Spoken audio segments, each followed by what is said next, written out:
Well, we start out with design software.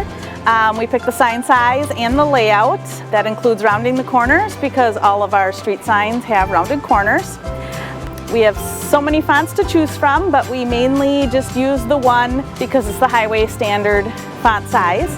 We also have specific colors for certain signs. We have the green street name signs, and then we have the brown for the National Historic District. And then we recently started adding the city logo to all of our street signs, not just the historic ones.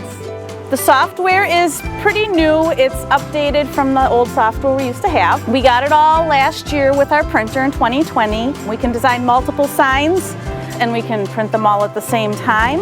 We print onto the reflective paper and then we add the lamination afterwards. The lamination is anti-graffiti and anti-UV, so the signs are meant to last a long time. They're actually guaranteed for 15 years, which means we don't have to make signs as often and we can focus on other areas of the street department. Sign Shop also does all of the street line painting, crosswalks, stopper bars.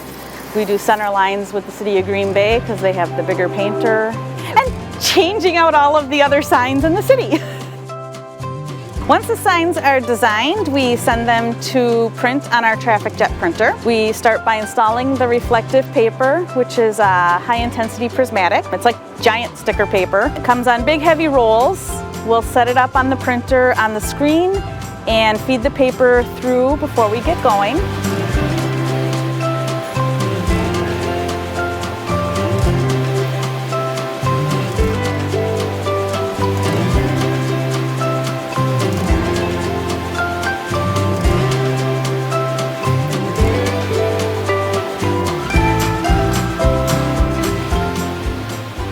Once the signs are printed, they need to rest for 4 hours. We typically print on one day and wait to laminate until the next. When we laminate too soon, it ends up getting little bubbles underneath the paper because there's still gases escaping from the ink.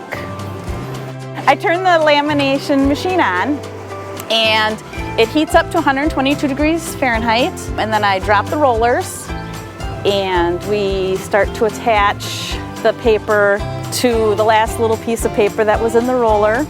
So I push the paper so the laminate runs through.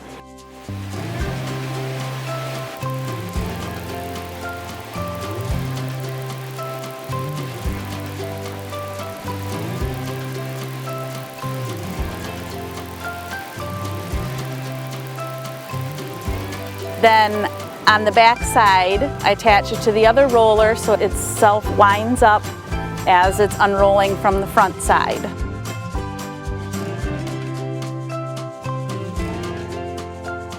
And then once we remove the roll, we bring it upstairs to finish the production of the sign.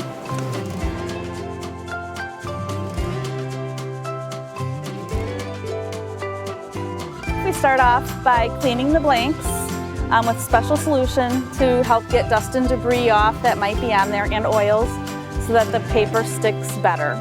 Once those are clean and ready for application, we unroll our paper on our work table. From there, we use the blade to trim the printed signs down to size.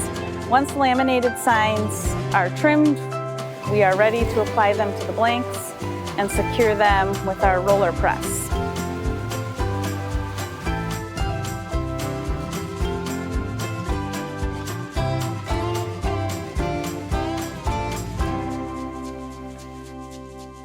Once the two pieces match up, we trim off the back half and roll it to secure it.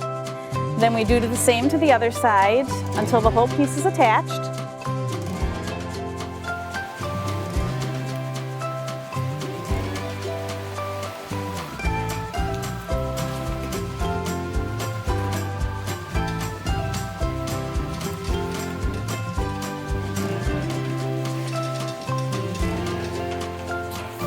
And then from there, we trim any excess down to match the metal blanks. If the sign is double-sided, like these street signs are, we do it again with the other side. First, we mount the signs to the brackets in the sign shop. We measure out to make sure that everything is centered. We mount them in place, and then depending on where the signs go, the brackets may need to be painted black, because downtown is typically a lot of black. We want it to look nice. We already painted the brackets for this one, so they're ready to mount. Once the signs are mounted to the brackets, we can bring them out to their location and install them.